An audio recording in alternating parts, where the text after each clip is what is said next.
أعوذ بالله من الشيطان الرجيم بسم الله الرحمن الرحيم والحمد لله والصلاة والسلام على أشرف الأنبياء والمرسلين سيدنا ونبينا وحبيبنا ومولانا محمد صلى الله تعالى عليه وسلم وعلى آله وصحبه وتابعين وتابعين بإحسان إلى يوم الدين.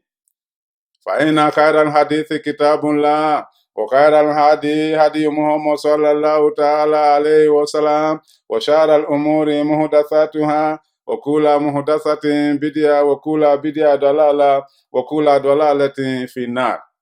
أما بعد, my dear brothers and sisters in Islam, Assalamu alaikum wa rahmatullahi ta'ala wa barakatuh. Welcome to the House of Dua.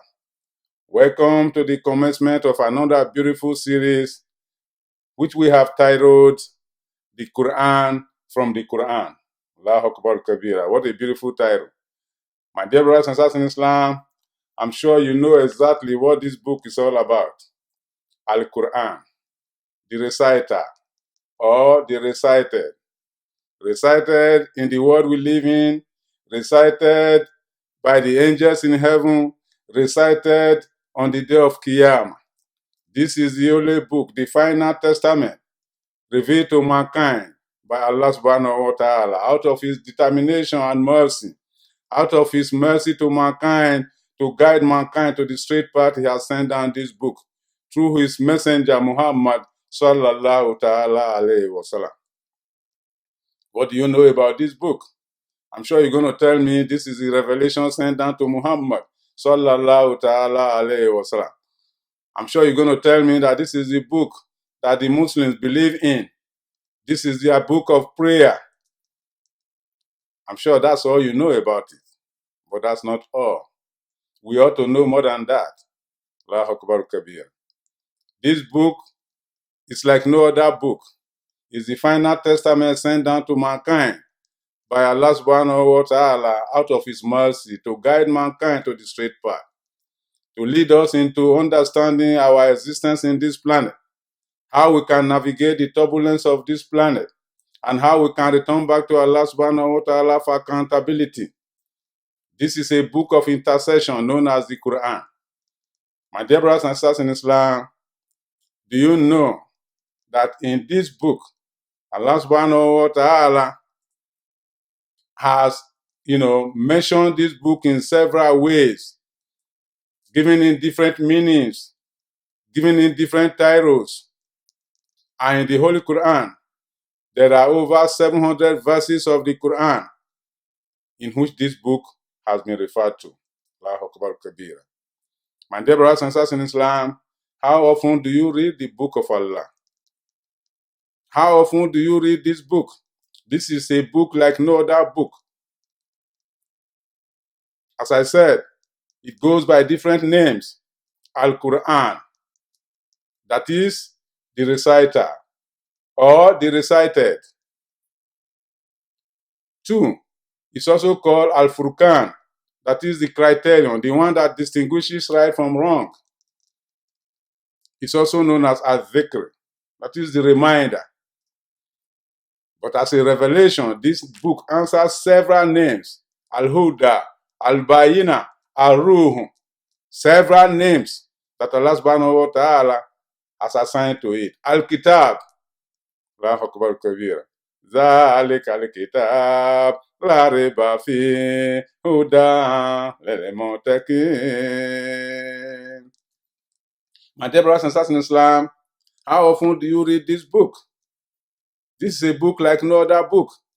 Uqba ibn Amr radiallahu anhu says, Muhammad sallallahu ta'ala alayhi wa sallam declares that this book is superior to any other book you can think of. Just as Allah subhanahu wa ta'ala is superior to every part of the creation, so his word is superior to any other word you can think of. Allahu Akbar Kabir. My dear brothers and sisters in Islam, it's important for us to go a little bit further to knowing more about this book. What does it mean to us? This is the Quran. Unfortunately, many of us, we have it in our homes, we allow dust to stay on top of it because we don't touch it frequently. Unfortunately, many of us claim we cannot read it and we are not making effort to read it. If you don't read the book of Allah, what else are you going to read? This is the kalima of Allah.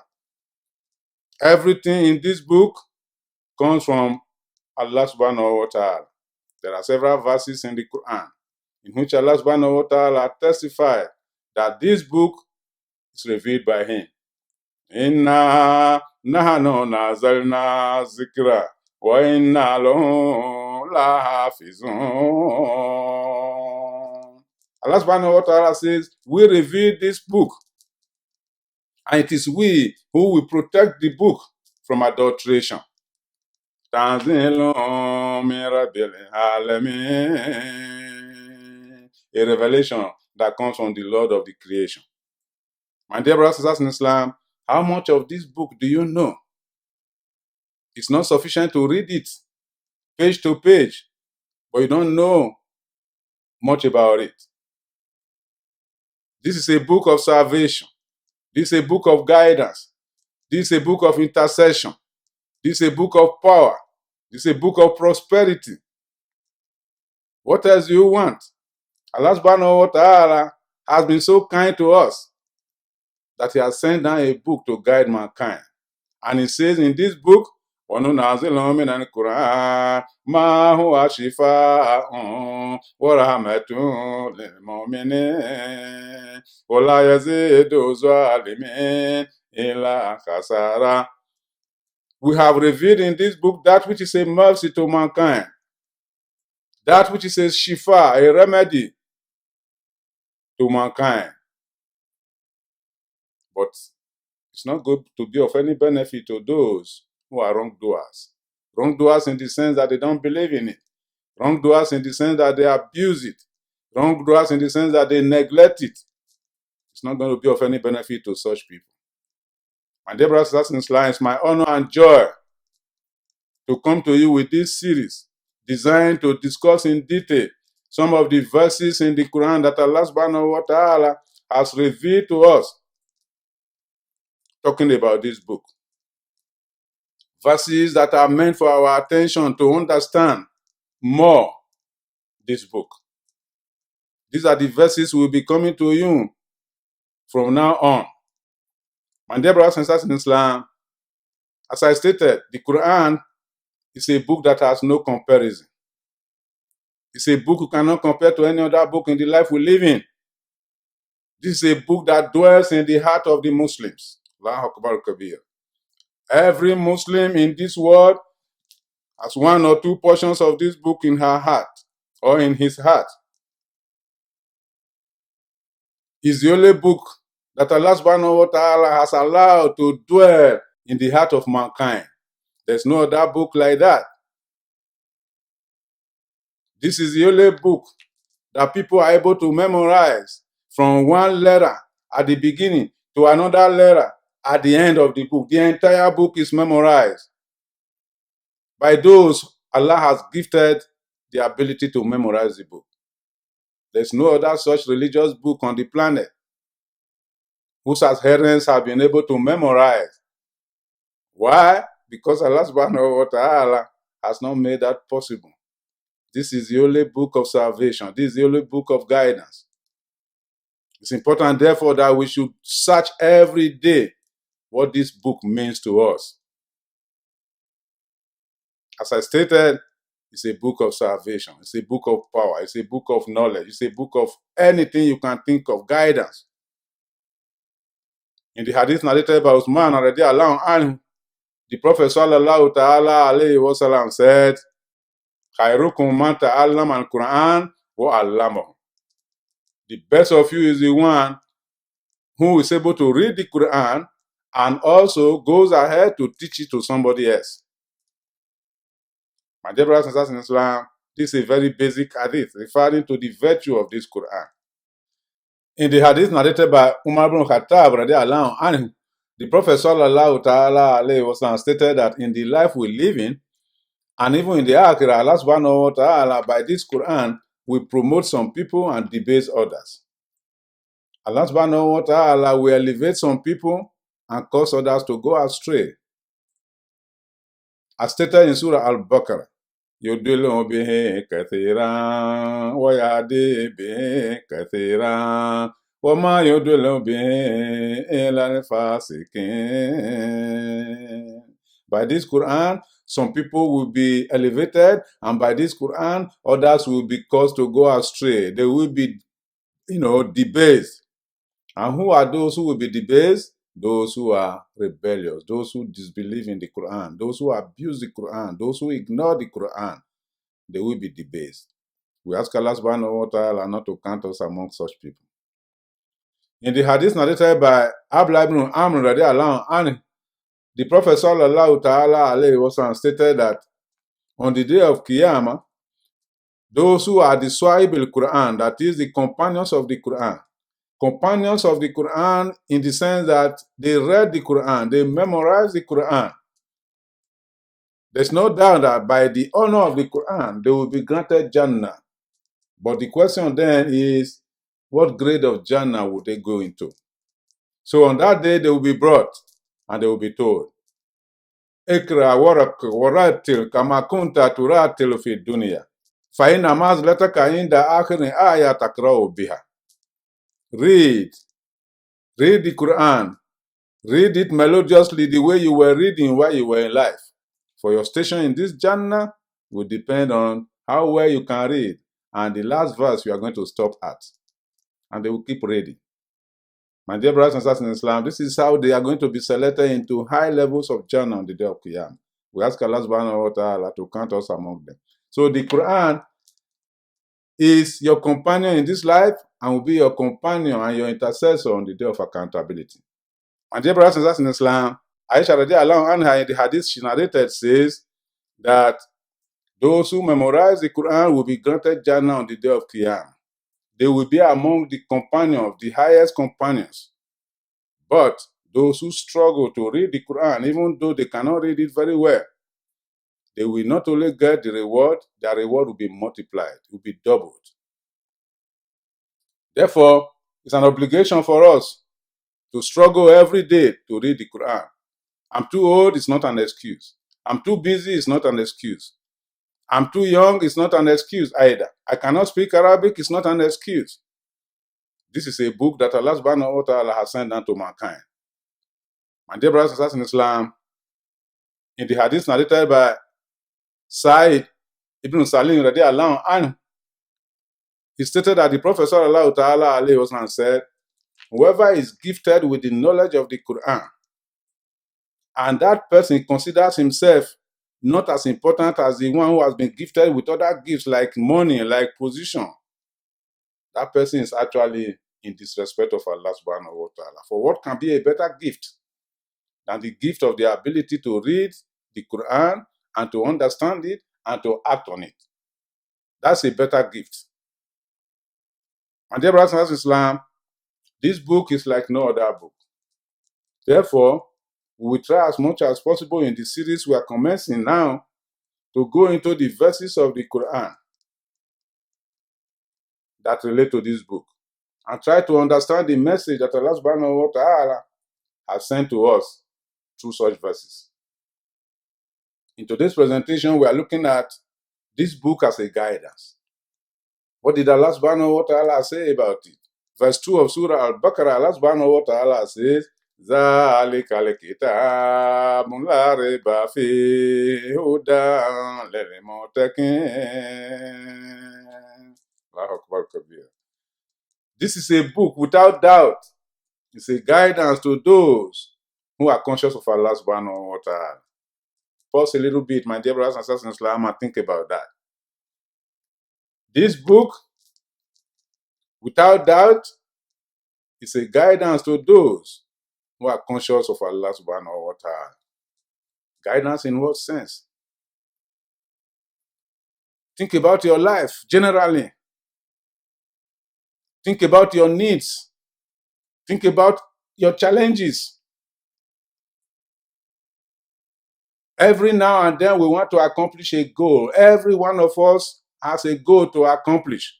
Inna sa'yakum la shatta فأما من أتى واتقى وصدق بالحسنى فسنيسره لليسرى. We have different goals that we are pursuing. Allah subhanahu wa ta'ala say, I'm aware of that. That all of you are making different efforts towards achieving different stuff. But it's only those, man ata, wataka, those who obey the commandment of Allah and are conscious of Allah subhanahu wa ta'ala, waswadaka bil husna, and they are truthful, they stand by the truth, holding on to the commandment of Allah subhanahu wa ta'ala. Definitely we shall make the attainment of their goals easy for them. My dear brothers and sisters in Islam, this is what the Quran can do for us. Allah subhanahu wa ta'ala says, this Quran is a guidance. What do you want to do in life? Just tell me, mention one thing that you want to do in life for which you don't need a guidance. There's none. You want to marry? Your problem is who is going to be my spouse? Where am I going to find that spouse? Somebody who is going to live with me for the rest of my life. You want to get a degree from the school? The question is, what degree will be of benefit for? How do I go about it? That question of how, the how of life, is provided by the Quran. The how of life cannot be found anywhere except in the Quran. How do I do this? How do I do this? There are several choices we are faced with in our life, but we need a guidance. How to reach that destination, how to reach that goal. That's why in the Quran, every day, Allah subhanahu wa ta'ala has taught us a powerful, powerful statement we must recite every day in Surah Al-Fatiha. Ihdina siratal mustaqim. Guide us to the straight path, Ya Allah. The path of those whom you love, not the path of those who have gone astray. My dear brothers and sisters in Islam, if Allah subhanahu wa ta'ala has truly guided you to the straight path, what do you want? If He has guided you into choosing the best spouse, guided you into the kind of education you need, guided you into the kind of food you will eat to be healthy, guided you in the kind of things you will do to get Jannah, what else do you want? What else do you want, my dear brothers and sisters in Islam? Guidance, as mentioned in this Quran, is all-encompassing. It's holistic. In all aspects of our life, we need guidance. But Allah subhanahu wa ta'ala says, this book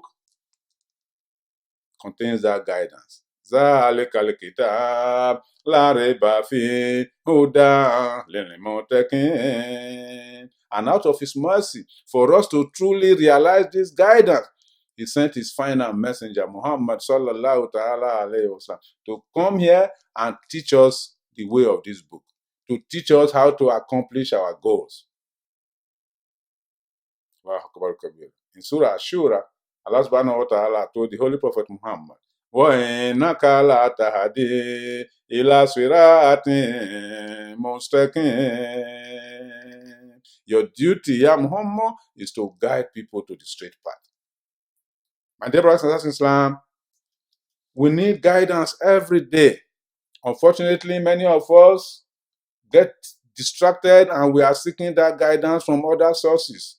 Those who in themselves need guidance. Allah subhanahu wa ta'ala says, Afaman yahadi ilal haqi ahakun an yutaba aman la yahidi ila an yahuda. Allahu akbar kabira. Who is the one to be followed for guidance? Is it not the one who can guide to the straight path? Is it not the one who knows the road you should follow to show you the road? Or is it the one, La Yahidi ila Ayuda, who cannot guide except that he himself or herself or itself is guided? Who is more in guidance? Allah subhanahu wa ta'ala has the true guidance. We have to look for that guidance from the Quran. So, the Quran is a book of guidance. This is just one of the reasons of revelation, to guide us to the straight path, sending down this Quran to the Holy Prophet Muhammad over a period of 23 years, ayah by ayah, surah by surah, to tell us what to do under any condition, the right way to take under any condition. And above all, the best way to live our life here so that we can return back to Allah subhanahu wa ta'ala on the day of accountability for a good price, the price of Jannah. We ask Allah subhanahu wa ta'ala to make that price available to us on the day of accountability. My dear brothers and sisters in Islam, we will be coming to you from now on this title, the Quran from the Quran. Verses revealed by Allah subhanahu wa ta'ala in the Quran, drawing our attention to the importance of the Quran. The Quran as a shifa, the Quran as a salvation, the Quran as a guidance, the Quran as a remedy, the Quran as a protection. These are the things we'll be looking at. Therefore, I encourage you to remain with the house of dua to benefit from this presentation, inshallah. I ask Allah subhanahu wa ta'ala to guide us to the straight path. I ask Allah subhanahu wa ta'ala to take shaitan away from our lives and take our life far away from the shaitan. I ask Allah subhanahu wa ta'ala to make us the companions of the Quran and to make the Quran our own companion. Alhamdulillah. If you are the companion of the Quran, then you have the best companion. But to take the Quran far away from you is to leave yourself in loneliness. And loneliness is a source of distress. It's a source of problems for you. We ask Allah subhanahu wa ta'ala not to allow us to suffer the loneliness arising from our taking the Quran away from ourselves. ربنا تقبل منا إنك أنت السميع العليم وتب علينا يا مولانا إنك أنت الغفور الكريم. سبحان الله وبحمده سبحانك اللهم وبحمدك نشهد أن لا إله إلا أنت نستغفرك ونتوب إليك. الحمد لله تعالى.